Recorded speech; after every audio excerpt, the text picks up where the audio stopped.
Anda masih menyaksikan Breaking News Kompas TV, Saudara. Visual yang Anda lihat saat ini adalah visual terkini dari depan Polda Metro Jaya, di mana tadi sudah ada sejumlah massa yang sudah hadir di depan Polda Metro Jaya yang juga akan melakukan unjuk rasa pada hari ini.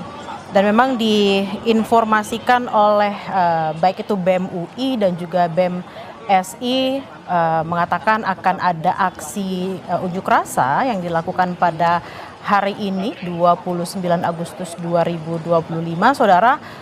Masih ada kaitannya dengan demo yang dilakukan pada hari-hari sebelumnya. Ada sejumlah tuntutan yang ingin disampaikan oleh mahasiswa terutamanya terkait dengan situasi terkini yang ada pada hari ini.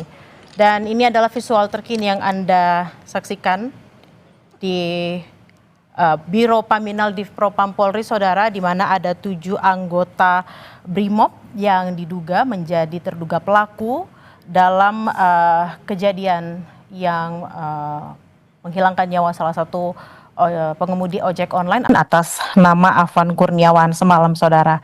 Dan masih bergabung bersama kami Kabareskrim 2008-2009 Susno Duaji. Pak Susno, ini tampaknya Mbak memang Bella, mungkin kurang lebih sudah sekitar lebih dari 1 jam pemeriksaan dilakukan untuk 7 anggota BRIMOB ini. Biasanya untuk pemeriksaan awal, detail-detail pertanyaan apa saja yang akan ditanyakan kepada para terduga ini, Pak? Ya, pertanyaan sebagaimana pemeriksa ya, basic daripada pertanyaan tentunya identitas daripada yang terperiksa, yang kedua kondisi kesehatan, yang ketiga kesediaan diperiksa, yang keempat terkait dengan pertanyaan-pertanyaan yang sudah disiapkan oleh pemeriksa yang menyangkut peristiwa yang ingin diungkap. Gitu. Peristiwa apa? Peristiwa meninggalnya seseorang driver ojek di lokasi unjuk rasa karena tertabrak oleh kendaraan rantis Polri. Nah, tentunya masing-masing 7 orang itu pertanyaannya akan berbeda sesuai dengan jabatan atau posisi masing-masing pada saat bertugas. Kepada penanggung jawab lapangan, tentunya apa yang saudara lakukan, apa yang saudara instruksikan, kemudian mengapa kendaraan itu bisa bergerak ke sana, siapa yang memerintahkan, dan seterusnya, baru dicocokkan kepada drivernya, siapa yang merintahkan Anda bergeser, kemudian mengapa Anda tidak melihat situasi sekeliling, apakah Anda sudah melihat misalnya bahwa di depan Anda ada kerumunan orang, ada orang banyak dan sebagainya. Ini untuk mengetahui tingkat pelanggaran daripada kode etik masing-masing. Mungkin kita juga harus, saya juga harus bertanya kepada Pak Susno. Mungkin Pak Susno juga sudah melihat kejadiannya yang semalam. Kalau kita lihat di kejadian tersebut, apakah memang di sana ada misalnya ada dugaan kesalahan arahan mungkin gitu, Pak? Mereka tidak memperlambat mobil atau seperti apa gitu, Pak? Saya hanya melihat gambar visual ya, gambar visual saja, itu tidak bisa dijadikan sebagai patokan ya. Bagaimana kecepatan daripada rantis tersebut, bagaimana kondisi di depan, kemudian mestinya rantis itu bergerak, kan ada orang atau petugas yang mengawasi di depannya, bahwa yang memberikan di samping drivernya harus tahu persis bahwa di depannya ada apa gitu. Kalau misalnya ada orang atau ada kendaraan atau ada apa, dia harus berhenti, tidak boleh menabrak begitu saja. Karena yang dihadapi oleh rantis siapapun orang itu adalah warga negara Indonesia yang harus dilindungi, yang harus diamankan, tidak ada musuh di sini. Nah, jadi kita lihat nantinya siapa pengawas lapangannya, siapa yang mengamati. Memang kalau dikaitkan dengan kondisi kejiwaan daripada mereka ya, capek juga gitu dari pagi sampai malam sampai apa. Tapi itulah yang namanya bekerja di lapangan, dan itu risiko yang harus mereka hadapi, dan apapun yang terjadi tentunya dituntut suatu tanggung jawab.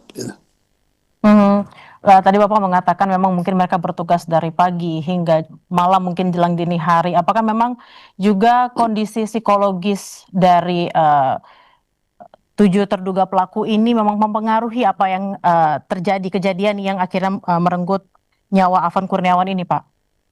Juga akan mempengaruhi ya, makanya nantinya akan diperiksa juga oleh Propam bagaimana kondisi saat Anda begitu dan sebagainya, dan juga akan ditanyakan juga kepada petugas komando lapangan, apakah pasukan Anda ada lintas ganti. Lintas ganti itu artinya melihat kondisi pasukan di lapangan setiap berapa jam dia berganti, apakah sejak pagi sampai malam pasukan itu tidak diganti gitu.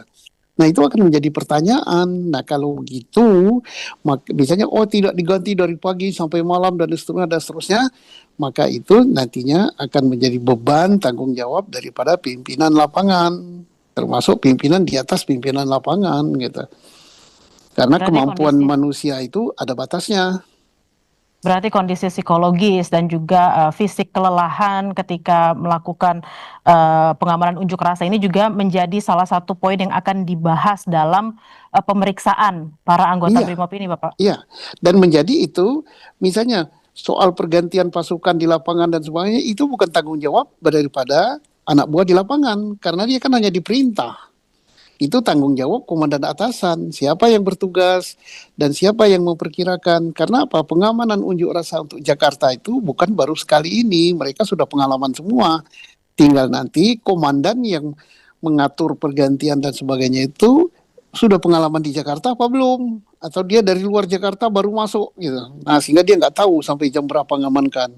Tapi saya yakin bahwa orang-orang yang tugas di Metro Jaya ini orang-orang yang sudah profesional dalam menghadapi massa. Nah, tinggal nanti dari pertanyaan dari Propam, berapa jam mereka diganti? Mhm.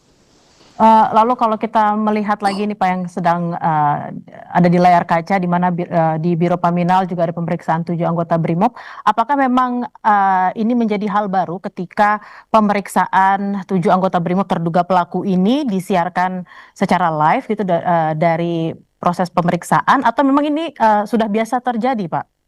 Tidak biasa terjadi ya, tetapi ini bisa saja dilakukan sesuai pertimbangan pimpinan Polri. Saya yakin itu seizin pimpinan Polri. Mengapa begitu? Itu untuk meredam reaksi daripada masyarakat, karena yang bereaksi saat ini bukan hanya supir ojek online saja, yaitu siapapun bereaksi. Nah, bereaksi terhadap terjadinya peristiwa meninggalnya driver ojek ini. Nah, mereka masyarakat ini kan menunggu. Kok Polri itu mengamankan, kok terjadi malah justru meninggal orang. Kalau terjadi begini, tindakan apa yang diambil oleh pimpinan Polri? Pagi tadi mereka sudah mendengar statement dari Kapolri. Kemudian apa betul statement Kapolri dilaksanakan oleh anak buahnya Kapolri memeriksa siapapun yang di lapangan yang dianggap bertanggung jawab. Ternyata betul gitu, sudah diperiksa. Masyarakat juga ingin tahu apakah diperiksa itu hanya statement saja, ternyata dilihatkan secara visual, no ini loh yang meriksa, ini. Itu untuk meredam gitu. Baik, ditahan dulu Pak Susun, nanti kita akan lanjut berdialog, tapi Breaking News Kompas TV akan kembali usai jeda, saudara tetaplah bersama kami.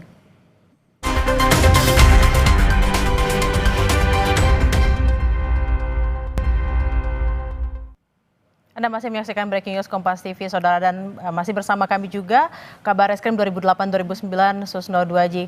Pak Susno, tadi sebelum jeda kita sempat membahas ada hal baru yang kemudian dilakukan oleh kepolisian dalam rangka keterbukaan gitu ya, keterbukaan dan juga mungkin melaksanakan arahan dari Kapolri yang meminta agar pemeriksaannya juga dilakukan secara transparan agar semua orang bisa lihat. Nah, terkait dengan pemeriksaan di Divpropam saat ini yang dilakukan secara terbuka, mungkin memang kita tidak bisa mendengar audionya, tapi apa sih sebenarnya yang benar-benar ingin disampaikan saat ini ketika masyarakat bisa melihat secara langsung pemeriksaan yang sedang dilakukan di Divpropam Polri? Kesana Bang ya. Ini sebagai bentuk ya daripada bahwa Polri betul-betul mewujudkan janjinya ya. Janjinya itu janji siapa? Janji pimpinan tertinggi Polri, yaitu Kapolri. Tadi pagi ya kalau nggak salah kita akan memeriksa para pelakunya di lapangan, kemudian akan diberikan tindakan sesuai dengan tingkat kesalahannya dan pemeriksaannya akan dilakukan secara transparan gitu. Nah, ini transparannya betul telah dilakukan secara terbuka, orang bisa melihat visualnya ya. Visualnya oh ternyata perintah Kapolri dilaksanakan, betul-betul diadakan pemeriksaan, orangnya dinampakkan, pemeriksaannya dinampakkan, hanya audionya yang tidak didengar. Nah, timbul pertanyaan, mengapa audionya tidak disampaikan atau tidak disampaikan pada publik? Nah, itu kalau audionya disampaikan pada publik, nantinya akan mempersulit jalannya pemeriksaan sehingga tujuan tidak tercapai. Nah, itulah dan bisa juga nanti memancing reaksi yang bermacam-macam. Tapi publik harus tahu bahwa ternyata Polri betul-betul serius ingin melakukan pemeriksaan dengan sebaik-baiknya dan di samping itu juga menjadi contoh untuk anggota Polri di seluruh Indonesia. Anggota Polri itu lebih dari 400.000 ya dan tersebar di seluruh Nusantara. Mereka juga ini pelajaran yang terbaik untuk mereka bahwa kayak begini akibatnya kalau hal-hal seperti ini dilakukan sampai terjadi mencederai orang apalagi sampai menghilangkan nyawa gitu. Bertugas sudah capek, sudah apa-apa tapi tetap dituntut pertanggungjawaban. Artinya bahwa siapapun yang di lapangan harus sesuai dengan SOP, sesuai dengan kode etik gitu. Profesi tidak boleh melanggar di situ. Harus sesuai dengan SOP, harus sesuai dengan kode etik dan kita berharap juga selama pemeriksaan terkait dengan 7 anggota BRIMOB ini yang diduga menjadi pelakunya, masyarakat juga bisa terus melihat pemeriksaannya seperti apa agar seperti tadi yang dikatakan juga oleh Pak Susno, keterbukaan sesuai janji Kapolri itu bisa dilaksanakan dan masyarakat juga jadi semakin percaya kalau memang pemeriksaan ini dilakukan secara terang benderang dan seklir mungkin agar semua kasusnya juga bisa selesai dengan cepat. Terima kasih atas obrolannya di sore hari ini, Susno Duaji, Kabareskrim 2008-2009. Terima kasih Bapak. Terima kasih Mbak Bella, selamat sore, Selamat sore Bapak. Terima kasih. Dan saudara, breaking news Kompas TV akan kami lanjutkan usai jeda, tetaplah bersama kami.